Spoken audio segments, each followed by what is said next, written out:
Hi guys, welcome to a new video. In today's video we're going to be doing a bunch of things around the garden again. First of all, today I went into the garden and I set my greenhouse underwater. I made a little clip, so I will insert that right here.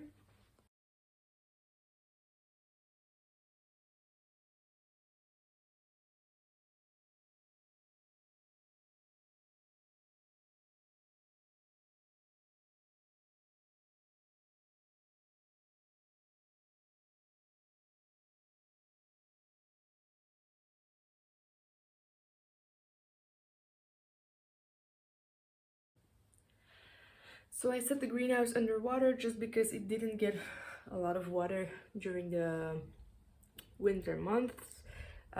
We got so much water here, so much rain, but it doesn't really directly fall onto the soil in the greenhouse. Like the bottom of the soil obviously does get wet because the water seeps into the ground, but like the top layer, I just wanted to put that underwater as well. So I did that, and then I came up here and I checked on my seedlings.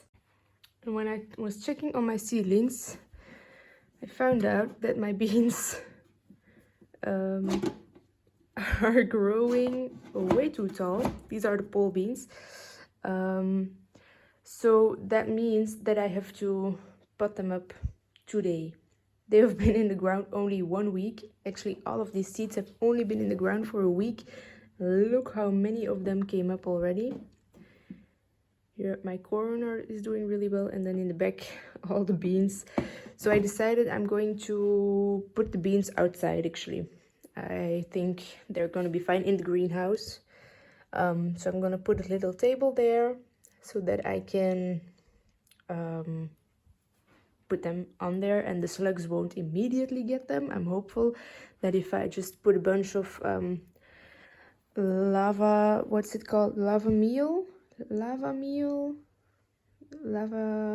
stones. Anyway, it's like these little tiny pieces of lava stone, and the slugs hate them.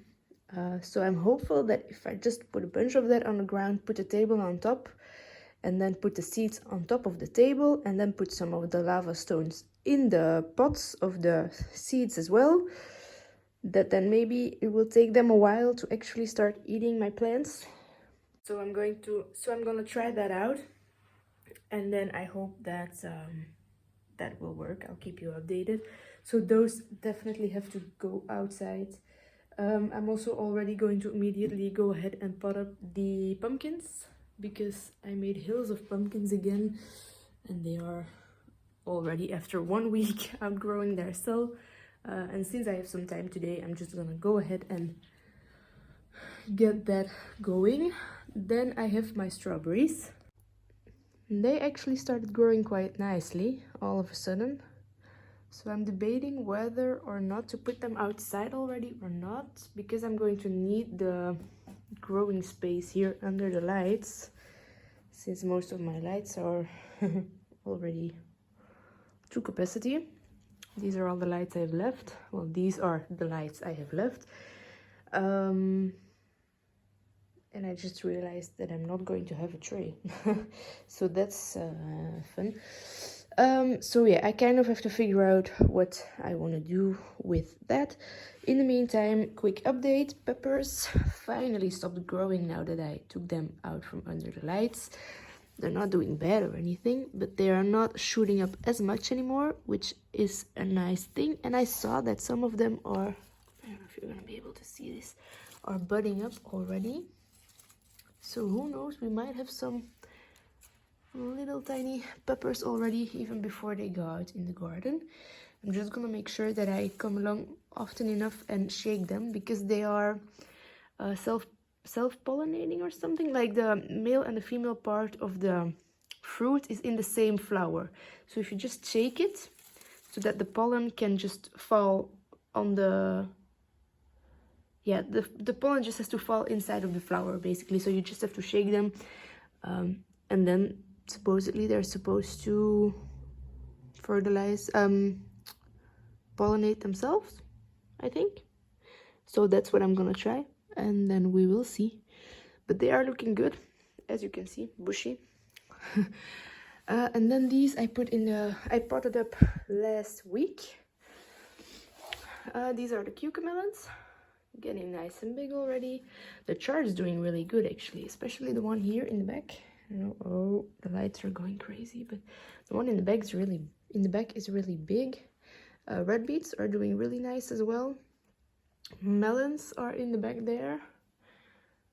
They're doing really nicely as well. My parsnips are doing well. Lemongrass is doing well. And then my tomatoes are nice and big already too. As you can see, only this one, it's very weird. I don't know if anybody knows what is happening to this. It's just really sad. I don't know. It was doing fine until 2 days ago. And then I gave it some extra water because I thought it was a water issue. But now, like, as you can see, it's definitely moist. A lot moister than this one. And it's still not doing great. So I don't know what's going on with that one. Everybody else is doing fine. So maybe it's just a one-off. This is a tomato. These are red beets as well. I had to do some switching around to get this tray full. Bok choy is doing a little bit sad as well. I don't know.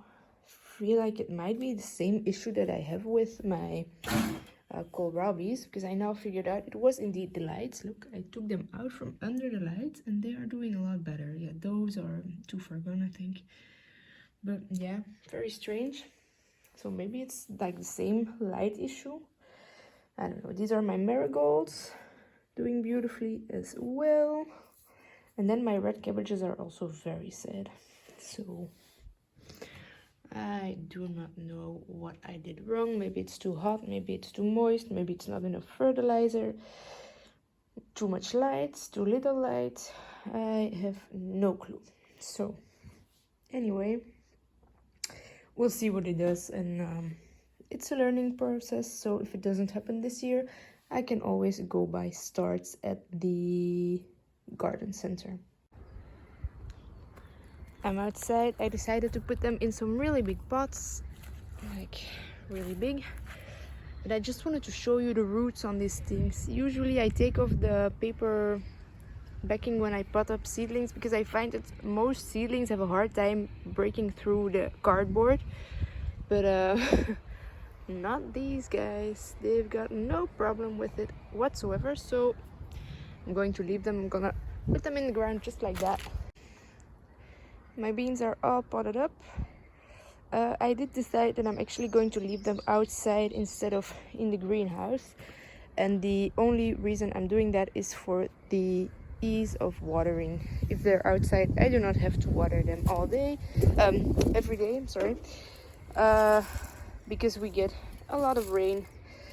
And it's also actually really easy to have them here, because right behind my shed here we have a big water tank, as you can see, which catches the rainwater from the roof. It's not the prettiest system, but it works. It's 1,000 liter, what is it in gallons? Oh, it says gallons actually. I want to say it's a 250 gallon tank, something like that. This is 100, 200, 300 maybe. 250 or 300 gallon tank of water. So I have a hose attached to it. The only thing is that there is no actual pump on this, which is why I had to use a different pump earlier. Oh, don't water just yet. So I can easily water them in right now. Go up.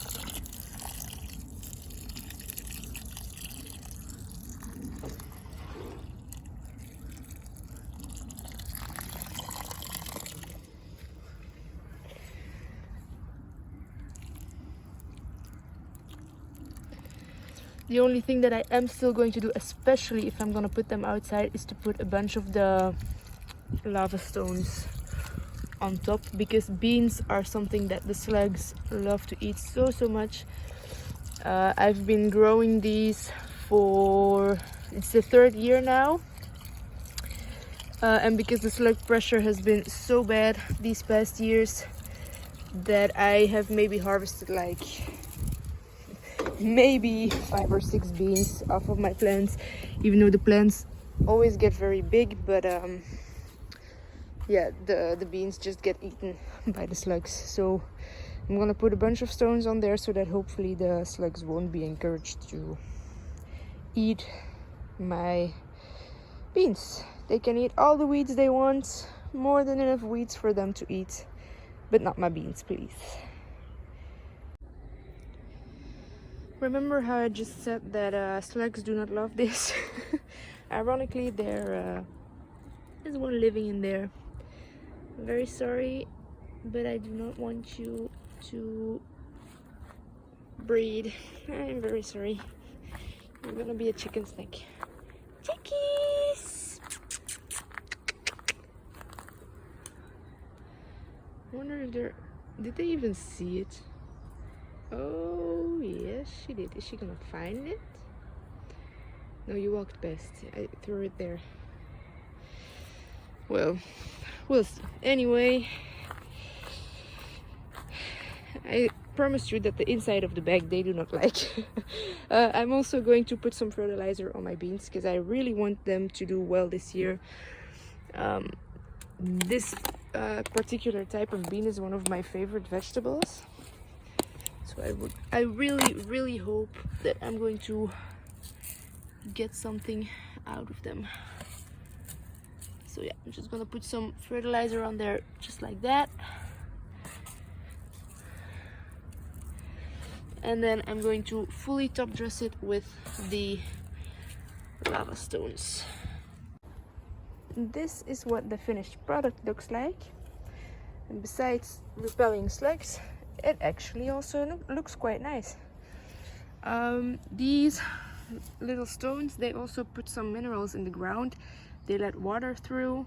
The only thing that I'm not sure is whether or not any seeds that haven't come up yet will be able to push through, which is why I left a little bit of an opening in the middle, just in case there are any more seeds that need to come up still. That way they can, if they want. And then hopefully the slugs will stay away. I will keep you updated on this. We will probably already know in about a week whether it worked or not. But so yeah, that's what this looks like. I also still wanted to show you the greenhouse situation. So I set it underwater earlier today. I did accidentally flush out some of my manure, but that's fine. I can just shovel it in. This is what it looks like. It's quite wet, nice, exactly what we want. And now it's fully ready for the tomatoes to go in soon. So yeah, we still need to plow through this one more time before I will start planting in there. And so once we did that, once we've done the whole situation, working the ground in, I will go ahead and put up the trellis for the beans and the cucamelons and everything, so that they can go in back there. And then we are officially ready to start planting. I'm pretty sure we've passed our last frost already, but the temperatures at night, in the forecast of the next week, we're not going below 10, I think, which is actually like beginning of summer.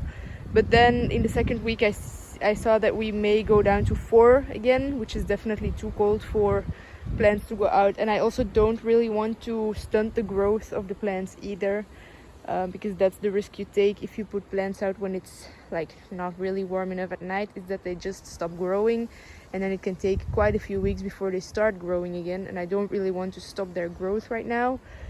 So I'm just gonna wait until it's warm enough, and then I will put my peppers out. A little update on the electric fence that I was planning to put in. I got it in, but there's a whole bunch of reasons why I actually cannot put it down here, and one of the biggest reasons is right behind me. This shed is fully made out of metal, and you cannot have any large metal object within 10 feet of the electric fence. So yeah, there's no way that I can safely put it in here, so that's totally fine. We'll just have to teach Bello he cannot run through the peppers. Hopefully the peppers will be big enough by then that if he breaks 1 or 2 leaves off, they won't die. But yeah, there's nothing we can change about it. I'm also not going to risk electrocuting my dog because I put the metal line too close to a metal structure. So yeah, it'll be what it'll be. And I can see that one of our chickens found the slug. There we go. Very nice. All right. Everything's potted up and the grow lights are officially at capacity. Actually, they are over capacity, which means that I had to put a few of my seedlings back here. Over here, they're not directly under the grow lights, but they still get some indirect light, which I noticed for my kohlrabis was actually a good thing. So I took out the red cabbages and the bok choy, and then some of the red beets. They will be fine anyway, so they don't technically need the grow lights. So yeah, those are not going to be under the grow lights anymore, probably until they go out, then they have the sun. I have pumpkins in the gray pots, melons in the green ones, and then over here these are all pumpkins. I have some more seedlings that are still in the small cells. They will stay in there either until I plant them out in the garden, and I think that's going to be the case for most of these because the corn will go directly in the garden. These ones here, and then these little leaves are salads. They will go directly in the garden too. And for the rest, by the time that they have to be up potted, I will probably be putting my melons outside anyway, so that's fine. So yeah, we're at capacity. That's it for what will go in the garden this year, at least what will be started inside. So yeah, that's it. With that, I'm going to end today's video. I hope you enjoyed watching, and hopefully I'll see you next time. Bye guys.